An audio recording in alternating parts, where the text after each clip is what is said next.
कारगिल विजय दिवस के मौके पर प्रखंड मुख्यालय स्थित राजेंद्र विद्या मंदिर मकीर में शनिवार को भव्य कार्यक्रम आयोजित किया गया। इस दौरान विद्यालय परिसर में स्थापित कारगिल बलिदानी विसुनी राय की प्रतिमा पर माल्यार्पण कर उन्हें श्रद्धांजलि अर्पित की गई।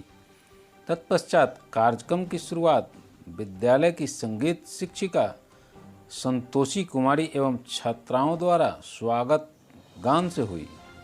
पूर्व प्राचार्य अंबिका राय ने उपस्थित छात्रों को संबोधित करते हुए विसुनी राय की वीरता का उल्लेख किया। बलिदानी विसुनी राय के पुत्र रवीश राज ने सभी गण्यमान्य व्यक्तियों का स्वागत शॉल से करते हुए अनुरोध किया कि कारगिल युद्ध के दौरान 13 जून को उनके पिता ने देश के लिए अपने प्राणों की आहुति दी थी, इसलिए उस दिन को बलिदान दिवस के रूप में मनाया जाए।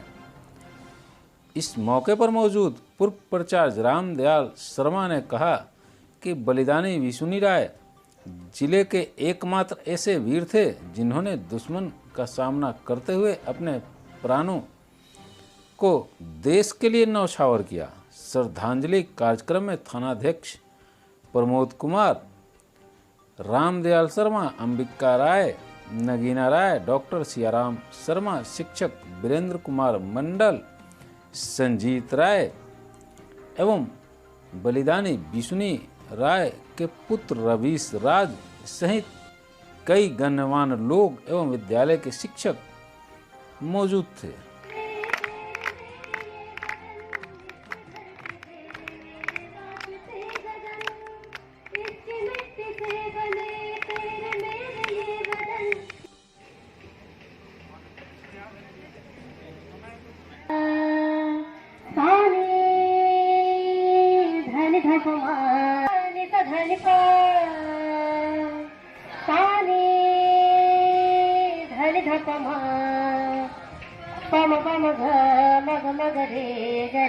स्वागतम हम आपका अभिनंदन करते हैं, स्वागतम हम आपका अभिनंदन करते हैं।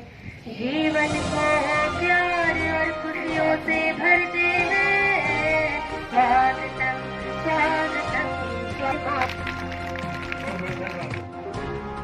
अगर लौटूं तो तिरंगे के साथ, अगर ना लौटूं तो तिरंगे में लिपट कर। उन्होंने अपना फर्ज निभाया और इस देश के लिए बलिदान दिया। उनका साहस, प्यार और देशभक्ति आज भी मुझे जीवन में एक प्रेरणा देती है।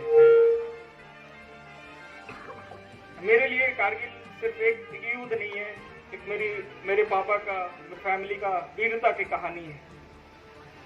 मैं सर झुकाकर कह सकता हूँ कि पापा आज भी मेरे दिल में जिंदा है। आपका बलिदान मेरा अभिमान है।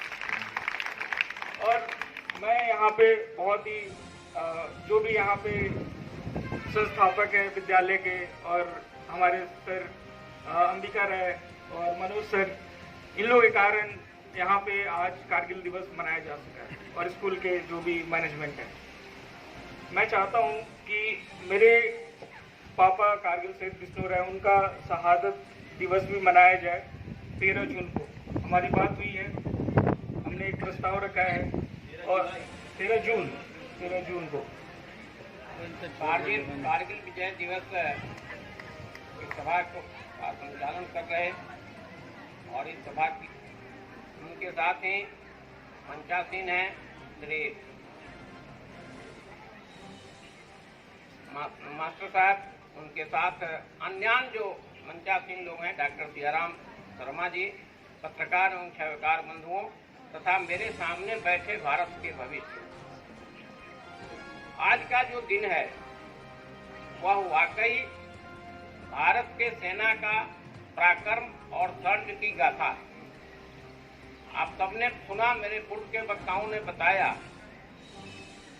कि 1800 फीट से ज्यादा की ऊंचाई पर हमारे दुश्मन की सेना पहुंच चुकी थी और भारत में इसकी सूचना नहीं थी। लेकिन ज्यों ही सूचना मिली, हमारे यहाँ के जो एरिहर कहे जाते हैं, फेरी चराने वाले लोगों में भी इस बात का जुनून तो जरूर था कि यह हमारा देश है और हमारे देश पर कब्जा करने के लिए पाकिस्तानी सेना यहाँ चढ़ गई है, इस बात को साबित करता है। और उन्होंने सूचना दिया, सूचना देने के बाद फिर अपनी कार्रवाई शुरू हुई और आपने सुना कि 527 हमारे सैनिक मारे गए। उस समय सेना की जो क्षमता थी, उस समय अत्याधुनिक अस्त्र शस्त्र भी हमारे पास नहीं थे, केवल MiG-21 था और तोप, जो गोफर्स तोप की बात हम सुनते हैं, वह आ गया था, लेकिन पर्याप्त मात्रा में वह भी नहीं था। हमारे जब यह चढ़ाई करने की बात हुई, जब दुश्मनों के साथ लड़ाई की बात आई, तो जो भी हथियार सैनिकों के पास उपलब्ध था पुराना, उसी से हमारे वीर बांकुरे लड़ना शुरू कर दिए। और जब लड़ाई चल रही थी, उस बीच में पहली बार जब हमारे सैनिकों ने सूचना के बाद गए देखने, जब वहां पहुंचे तो 5 हमारे सैनिक मारे गए, क्योंकि वह ऊपर थे और सूचना मिली थी कि वह कब्जा करना चाह रहे हैं उस चौकी को। तो वहां देखने के लिए पहुंचे थे, लड़ने के लिए नहीं पहुंचे थे, देखने के लिए पहुंचे थे। तब तक वहां से ऊपर से मोटार चलने लगे और 5 हमारे सैनिक वहीं शहीद हो गए। उसके बाद फिर इधर से जवाबी कार्रवाई शुरू हुई और आप समझ सकते हैं कि इस छत से कोई ईंटा फेंक रहा हो और नीचे से आप फेंक रहे हो, दोनों में बहुत अंतर होता है। क्योंकि छत से जो ईंटा आएगा उसमें गति रहेगी और आप जो अपनी पूरी शक्ति लगा के फेंकेंगे उसमें गति केवल आपकी रहेगी, आपका जो बल लगेगा वही जाएगा।